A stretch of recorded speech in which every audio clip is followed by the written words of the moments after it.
ভাবতে ভালো লেগেছিল, এই ঘর, ওই শান্ত উঠোন, এই ক্ষেত, ওই মস্ত খামার, সবই আমার। এবং আমি ইচ্ছে হলেই পারি ইচ্ছে মতন জানলা দরজা খুলতে, ইচ্ছে মতন সাজিয়ে তুলতে শান্ত সুখী একান্ত এই বাড়ি। ভাবতে ভালো লেগেছিল, চেয়ার টেবিল, আলমারিতে সাজানো বই, ঘোমটা টানা নরম আলো, ফুলদানি ফুল, রঙের বাটি, আলনা জুড়ে কাপড় জামা, সুবিন্যস্ত সমারোহ, সবই আমার। এবং আমি ইচ্ছে হলেই পারি দেয়ালে লাল হলুদ রঙের কাড়াকাড়ি মুছে ফেলতে সাদা শান্ত টানে।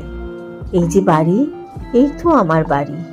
ভাবতে ভালো লেগেছিল, এই ঘর, ওই ঠান্ডা উঠোন, এই ক্ষেত, ওই মস্ত খামার, আলমারিতে সাজানো বই, ফুলদানি ফুল, রঙের বাটি, টবের গোলাপ, নরম আলো, আলনা জুড়ে কাপড় জামার শৃঙ্খলিত সমারোহ, সবই আমার, সবই আমার। ভাবতে ভালো লেগেছিল, কাউকে কিছু না জানিয়ে হঠাৎ কোথাও চলে যাব, ফিরে এসে আবার যেন দেখতে পারি যে নদী বয় অন্ধকারে, তারই বুকের কাছে বাড়িটা ঠায় দাঁড়িয়ে আছে। ওই যে আমার বাড়ি, ওই তো আমার।